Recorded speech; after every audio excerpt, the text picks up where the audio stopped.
to the Rubin Museum of Art and Tim Henry, I'm the producer, they're celebrating the publication and the exhibition of this extraordinary book.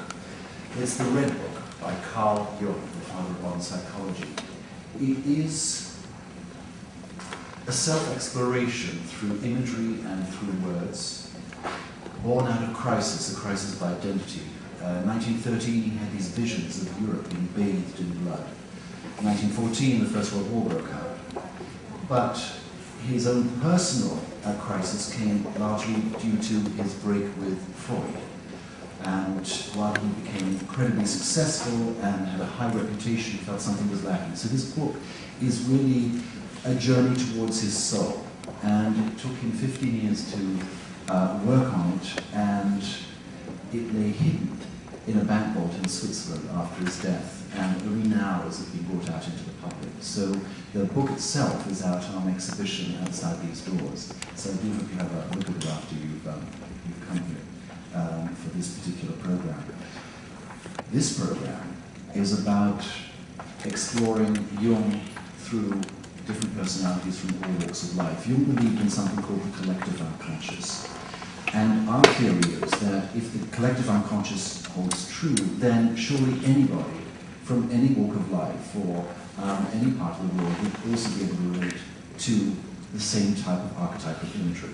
Well, that's what we're testing out this afternoon. We've got a number of these dialogues happening right through to the end of January, and on Wednesday we have the great painter Philip Taff on stage. And guess what I hold in my hands? A pair of tickets to it, which are generally very hard to come by, but we're happy to give them away in return for one thing. On your seats, you might have seen that innocent little card called a visitor information card, right? So if you'd like to fill that out, not right, you don't need to fill that right now. You fill it out, and so more towards the end of the session. I don't want to disturb your intense concentration here, okay? But if you'd like to put at least very least your name and email or a phone number by which we can reach you, and then maybe our guest of honor this afternoon will pull the winning one out of a very ugly Himalayan basket that we'll send around to collect all these things, okay? You will learn a lot of Jung's imagery this afternoon, because what's going to happen is that Morgan Stebbins, our analyst for this evening, will present Lee Corgan with a secret folio that he selected from the Red Book. Mr. Corgan has not seen this image, ever.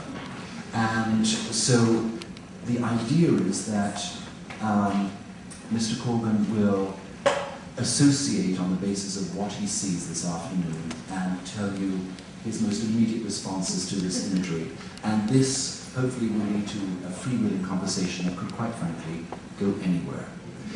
But there will be an opportunity for you to ask both of the participants questions. So we'll see the imagery, but we won't necessarily understand or have an opportunity to get into the prose that Jung used to accompany much of this imagery. And so I thought I'd just take the opportunity to read a passage that I think might have some bearing on this afternoon. Everything is riddlesome to one who is becoming, but not to one who is. To be that which you are is the bath of rebirth. In the depths, being is not a permanent condition, but an endlessly slow growth.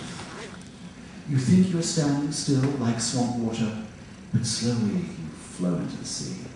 And that covers the earth's greatest deeps, and is so vast that firm land seems only an island embedded in the womb of the immeasurable sea. As a drop in the ocean, you take part in a current, ebb and flow, you swell slowly on land and slowly sink back, again in interminably slow breaths. You wander vast distances in blurred currents and wash up on strange shores, not knowing how you got there. You mount the billows of huge storms and are swept back again into the depths, and you do not know how this happens to you. You have thought that your movement came from you, and that it meant your decisions and your efforts to get there. But even despite every conceivable effort you might have made, you could never have achieved the movement and reached those areas to which the sea and the great wind of the world have brought you. Those are the words of Carl Jung in the Red Book. And to interpret his imagery, we have Morgan Stebbins, who studied comparative religion at UC Berkeley, where he was also a member of the San Francisco Zen Center at the Sangha.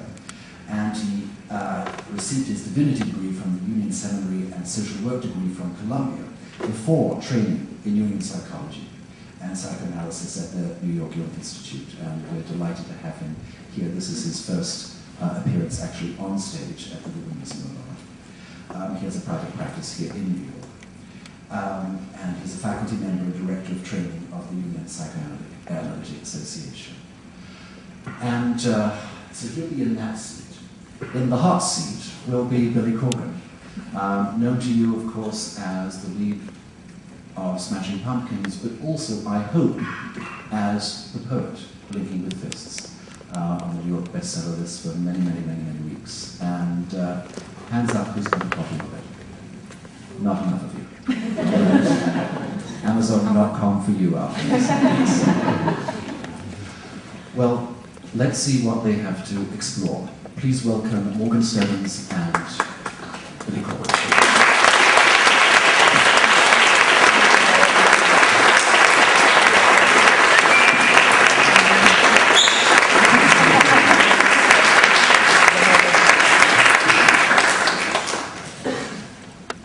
All right. Is this on? Welcome, everyone. We have a wonderful opportunity in this time of the world, and of course at this time of this afternoon. Jung's appearance through the Red Book means something, of course, for everyone, probably more so to Jungians, but in my mind what it means is that we all have an opportunity to find, to learn the language that our hidden parts are trying to communicate to us through. And that's what Jung did in the Red Book, and we're going to try and do a little piece of that today. And it has, 4 or 5 stages. One stage is that raw experience of the immediate place that we can't really put words to. That's what Jung called the hot lava of experience. We then get to look at that as an unknown part of ourselves. And, the hot lava could be a love experience, it could be a hate experience. It's whatever is important to us. It could be a dream or an image. If we see that as an unknown part of ourselves, that changes everything. It means there are parts we don't know. How do we find out what that means? The first thing Jung did was to look for mythological parallels, because in that mythic language there are cultural versions of what our soul tries to speak to us. And to translate that language into something we can understand and live by is the basis of spiritual practice and the basis of analytic practice throughout time. Then we can look at what world situation is like that, what's the parallel, because the world is nothing more than all of us put together. The final step is to understand yourself differently through that and then live it. Because if it's not lived, I don't know what good it is anymore. So with that short introduction, I hope not more confusing than clarifying, here's the secret folio as Tim described, and let me make sure it's the right setup. Yes? I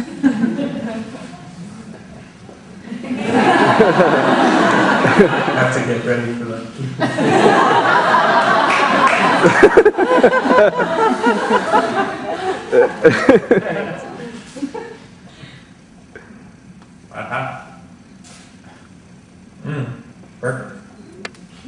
Perfect. Oh, you want to talk? Should I just reassociate? Well, what do you see? You guide me. Yeah, let's just see what we see there. Well, the first thing I was struck by was what looks to me like an Egyptian boat, and I immediately thought of death, the river Styx, the boat you cross into hell, I guess. Is it hell or death? Or The afterlife, yeah. yeah. And then the second thing that caught my eye was the fish. I'm a Pisces, so right away I think of what fish means. Synchronicity is already developed. Absolutely, Yeah. there we go. And is that German? Yeah. I don't speak German. No, but the first thing that struck me was the boat. That was I immediately flashed, but Egypt, boat, death, river Styx. And where would that have any relevance for you in your experience or your life, your journey? Well, I'm fascinated. A myth that comes up again and again for me is the myth of Orpheus, because I think faith as a journey has everything to do with the Orpheus myth. Do you want me to elaborate? Please. No, I'm just trying to be not take control. I don't know.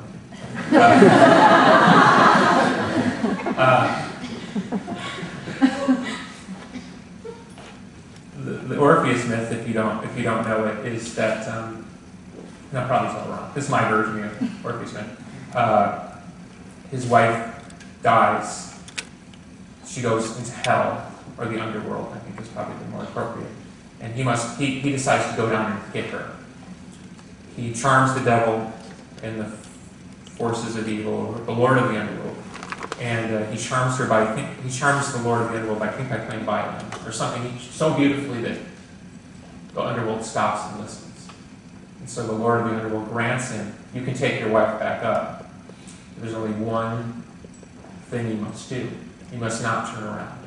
You have to make it all the way out without turning around. So turn around, she goes back. If you make it out, she can come with you.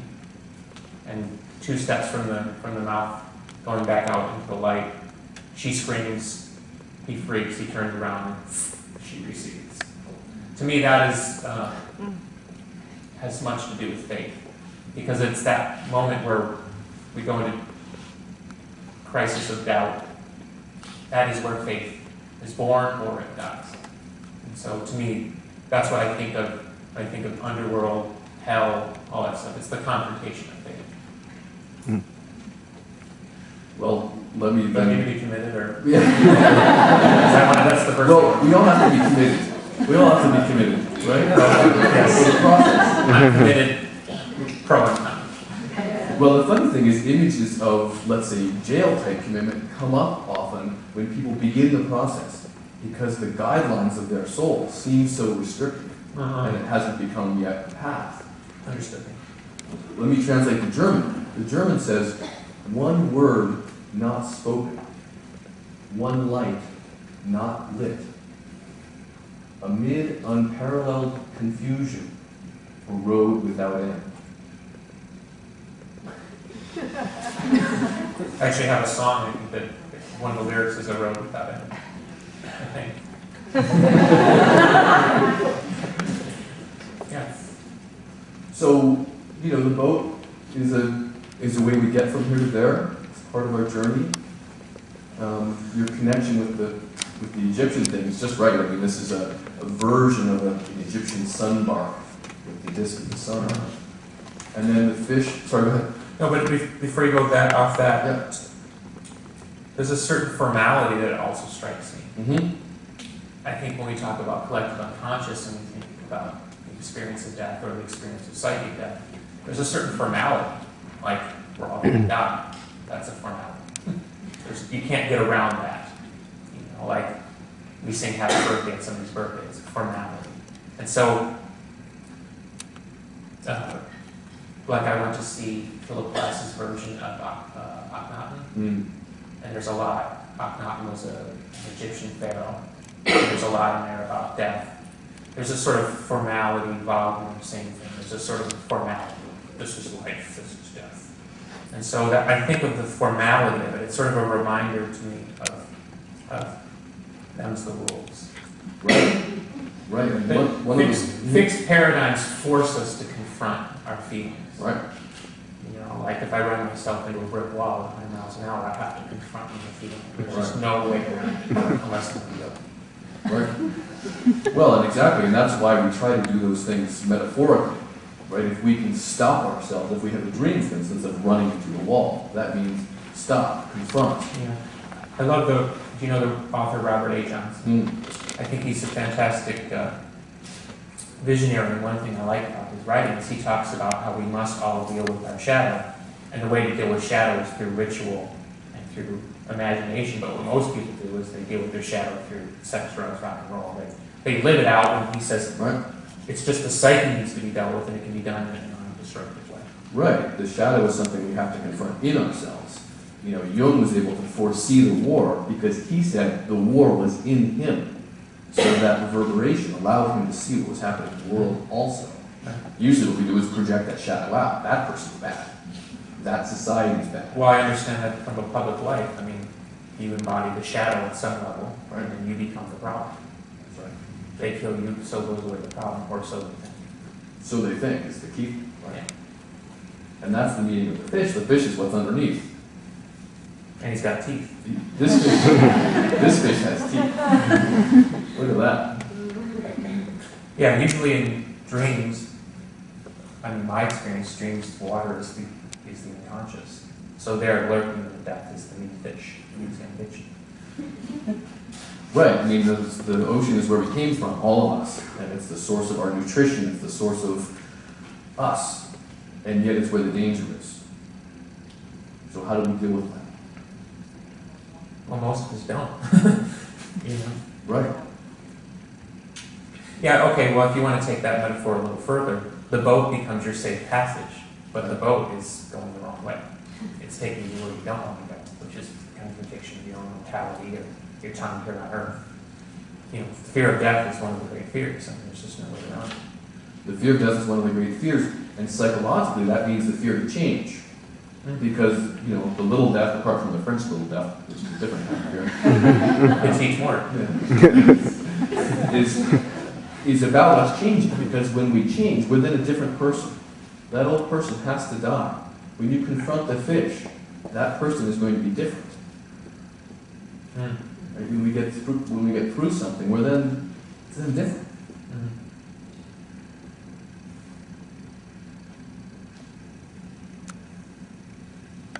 I'm happy. I guess we're done. What do you think of the boatman? The boatman with the well, it's a pretty strange looking little dude. Well, I guess first thing that comes to mind is he reminds me a little bit of my first thought was he almost looks like a hangman. But now that I look, he's got 4 arms or something. So he's also holding a kind of a spear of some kind. So he represents some form of force. It's weird because he's a servant. He's not a leader. He's not, you know. But yet he's your guide. Exactly, he's steering the boat. Right. You have to wonder who's steering the boat. That is us. I love the use of I don't know if it's a gong or I guess that's the sun symbol, the Egyptian sun symbol. But it also makes me think about that. Yeah, sure.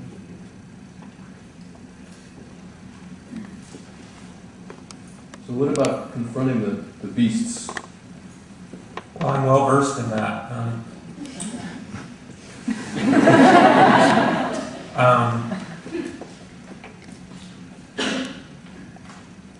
You know, when I was younger, I used to say I'm not afraid to die. And then as I got older, I was willing to admit to myself I was, which actually made me less afraid.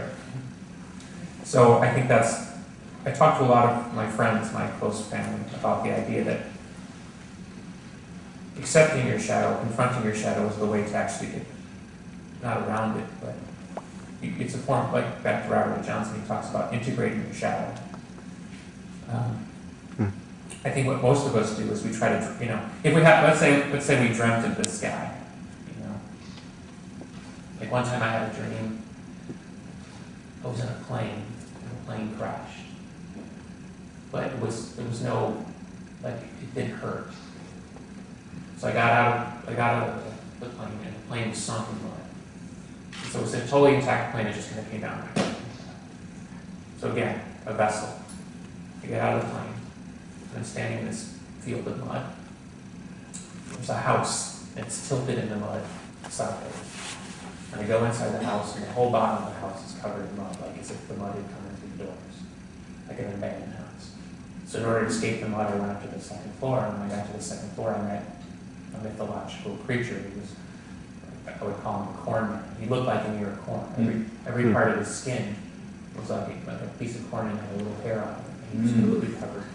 He wasn't threatening, but because I was encountering. There's an image in the Red Book just like that. So, Really? yeah, we should, if we have a chance later, we'll try to find it. And ironically, as an aside, I've actually met somebody who dreamt of the corn. Same thing. And I have no conscious memory of ever seeing in a book or in a movie the Corn Man. So I don't know where the Corn Man came from. It's playing in theaters near you. Well, you know, Jung has this idea that if you go far enough down, we're the same. It's not that different from anatomy. Go far enough in, we all have the same structure. Well, this I understand as an artist because, like for example, when my band first started going to Asia, places where people didn't commonly speak English, I was surprised that the imagery of the band, the symbols of the band, even the way I sang, was resonating with people. Because I thought, well, how is that working? And the reaction was the same. It was consistent.